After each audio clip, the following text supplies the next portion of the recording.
Hello Virgo, Sun, Moon, Rising, and Venus signs. Kamusta kayo? Sana po ay nasa mabuti kayong kalagayan. Welcome back po sa Star Tarot. Kung bago kayo rito, welcome din kayo. Thank you sa inyong support. I truly appreciate it. God bless you all, Virgo.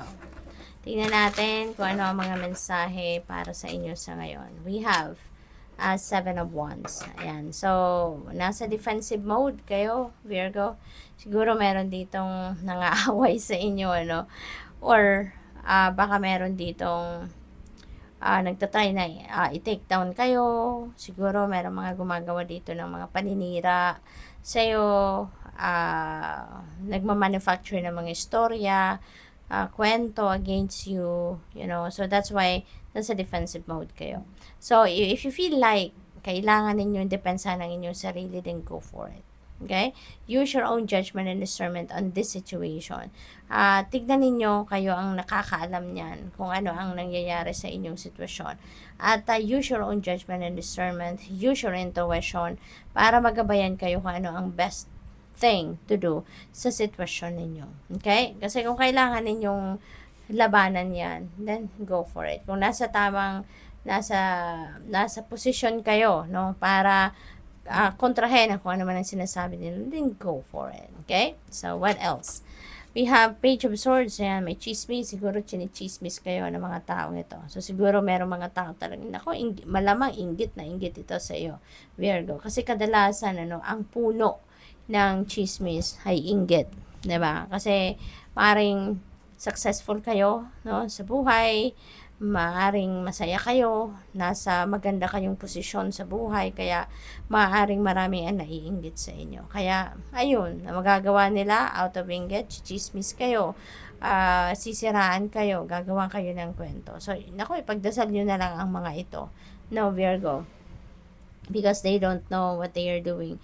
Hindi sila natatakot sa karma. Diba? Karma is always at play. Nako, 'di ba? Kung gumagawa kayo ng hindi maganda towards other people, hindi ba? Nako, minsan hindi pa nga nagagawa doon sa pinag-iisipan ng masama. Nako, bumalik na, 'di ba? Sa kung sino ang nag-iisip. Kaya maaring kung sino man mga taong ito na maaring naiinggit sa inyo, pinagchichismisan kayo, ginagawa kayo ng kwento. Nako, nakakatakot.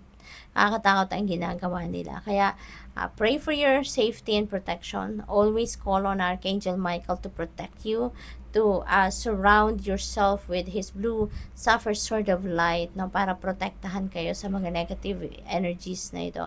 And also for them, no, pray for them because they don't know what they are doing.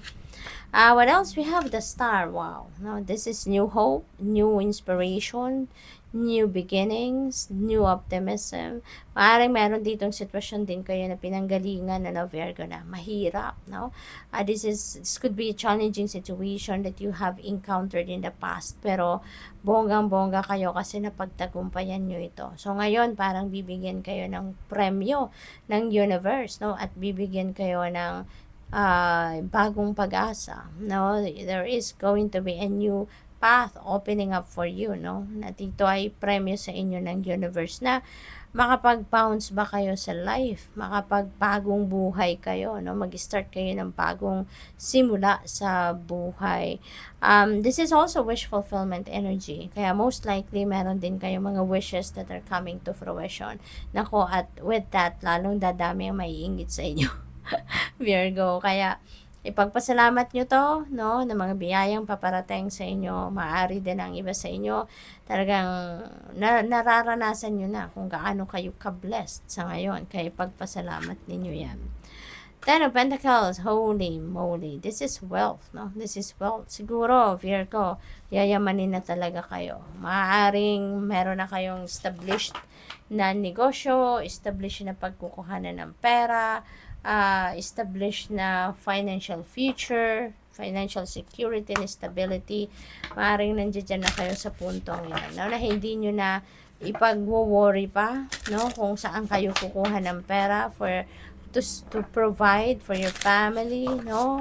Kasi secured na sa financially stable na kayo siguro sa ngayon. Maaari din na meron ditong usapang mana, no? Maaari meron discussion about inheritance dito. So we have purity, and Virgo, This is the purity of your heart. No? This is the purity of your heart na nagra-radiate or magra-radiate sa ngayon. And people can see that. People around you can feel that. Kasi siguro marami naiinggit sa inyo because they can feel you na very pure ang puso mo. Kahit merong mga nangaaway sa iyo, merong nagagalit sa inyo, merong naninira sa inyo, yung puso mo pure pa rin. Hindi pa rin kayo nag-iisip ng masama towards other people, hindi kayo nagte-take ng revenge, no? Yung ganoon. So, yung kabutihang puso ninyo para nang umiiral sa inyo, Virgo. What else? We have knowledge. Ayan. So, siguro, ang iba din sa inyo dito, this could be academic knowledge, no? So, maaaring ang iba sa inyo nag-aaral, continue to study. Maaari din na ang iba sa inyo, you're curious about something and you're doing your own research. Maaaring ganon, expanding your knowledge, expanding your studies, maaaring ganun ang ginagawa ng iba sa inyo rito. Or, maybe, yung knowledge na to could be related dito sa chismis, no? Baka, meron kayong nalaman na chismis and maybe, iniimbestigahan ninyo yan. Ano ang katotohanan dyan? Saan ang galing? Sino yung nagkikwento? Yung mga ganun, no? What else? We have energy. Yan, you have that energy na galing, no, sa universe sa ngayon na yung parang binibigyan kayo ngayon ng kapangyarihan to manifest, no, kung ano man ang gusto ninyong ma-manifest. So parang nasa kayo, high energetic frequency sa ngayon, and you have that power to manifest, no, your heart's desires. So what else for Virgo?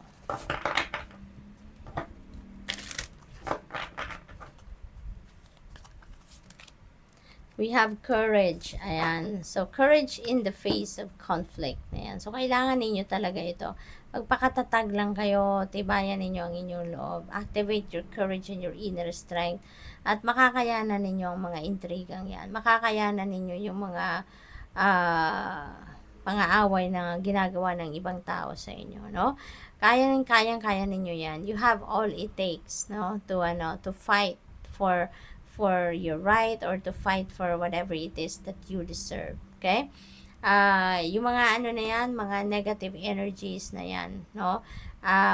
As much as possible, tignan ninyong maigi, no? Kung dapat naharapin ninyo or hindi. Kasi, 'di ba, choose your battles wisely. May mga laban sa buhay na kailangan natin dedmahin na lang, 'di ba? Kasi it's not worth your time, it's not worth your effort, 'di ba? May mga laban sa buhay na kailangan talaga nating harapin, ipaglaban kumbaga, no? So, kayo nang bahala diyan. Tingnan niyo kung ano ang nararapat, okay? We have balance. You may need to bring the balance in your life. Okay? Maaari kasi na masyado na kayong distracted sa ngayon, no? About those negativity. So, ibalik din yung balance. Okay? Focus kayo sa inyong sarili. Focus kayo sa kung ano mabuti, kung ano maganda, kung ano ang positibo. Okay? What else? We have insight. Ayan. So, guided kayo ng universe. Hindi kayo pinapabayaan ito. Kaya, importante na lagi kayo makikinig sa inyong intuition because that is the divine guidance for you. Kung ano nararapat ninyong gawin sa inyong sitwasyon sa ngayon. You're also being sent signs, symbols, and synchronicities. No? And that is also one way also of guiding you. Kaya, kapag meron kayong napapansin na signs, symbols, synchronicities na na-encounter ninyo ulit-ulit, then ibig sabihin that's yours. Okay?